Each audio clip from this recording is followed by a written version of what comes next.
Good evening, parents. My name is Madison Freeman, and I am your child's 5th grade math teacher. I want to start out by thanking you all for coming here tonight as we work together to help your child be successful in the classroom. There is a big buzzword that we use in education. This word is differentiation. I would like to take these next few moments to talk about what differentiation is, how we use it in the classroom, and how it affects your child. I also want to relate differentiation to real life. I know my oldest child, her socks, if they are turned a certain way, I know that she is going to pitch a fit and she's going to have to take her shoe off and put them back on and off. So I buy her the more expensive socks. Well, I know my other child can just throw those socks on and put her shoes on, and it does not matter. Okay, so I know to avoid that fight with my oldest that I have to buy those certain type of socks. So we're differentiating at home, and I'm sure you differentiate with your friends on how you respond in text messages. We use it throughout our lives and we didn't even know it.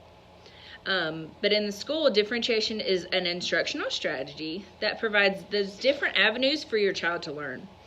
Differentiation happens all the time in the classroom. Children and adults both learn in different ways and in different paces. For example, my co-teacher, we look at a math problem and we completely solve it different ways because we are those different types of learners. So it's nice to see it in the classroom because I can meet the needs of half the students that saw it my way and half the students that maybe thought that her way worked better for them. So I think us being different learners is nice to have for our students. Anytime we make a modification for a child in the classroom, we're differentiating. This can be something as easy as a pencil grip to help young children that need to work on fine motor skills when holding a pencil, or as complicated as providing read-to accommodations during those standardized tests. In education, we differentiate our instruction in 3 different ways. We can differentiate the process, the product, and the content. Because we are given a set of standards that your child has to know by the end of the year, it's hard to differentiate that content because it's given to us. We can, however, differentiate the product or the process. When we differentiate the process of learning, we are taking into consideration how your child learns or some things that they may need that are different from their peers.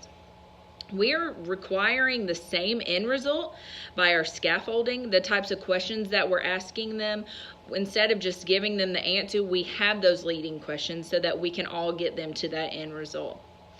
We require the same end result. A basic example of this would be for a child who writes slowly or illegibly, that students may not be required to write a full set of notes.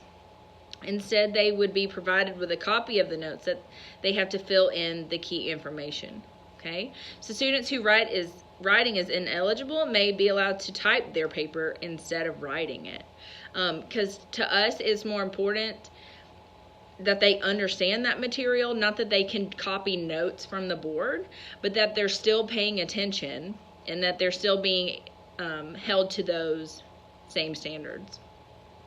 In math, we may give manipulatives to students when solving a problem, while other students are able to just sit at their desk and being able to solve them. But those children that have the tile blocks or have the actual individual clocks so that they can set the time so that they can get to that mastery of that standard. The last thing we can differentiate is the product. In early grades, we may ask students to practice adding and subtracting. If students are working on 10 problems, there may be some students we have to show their understanding with 5 because they're not able to get all of those 10 problems done in the same time frame. Other times we may provide students with a project. How this is seen in my classroom, especially during our MBI time, that's our needs-based instruction time.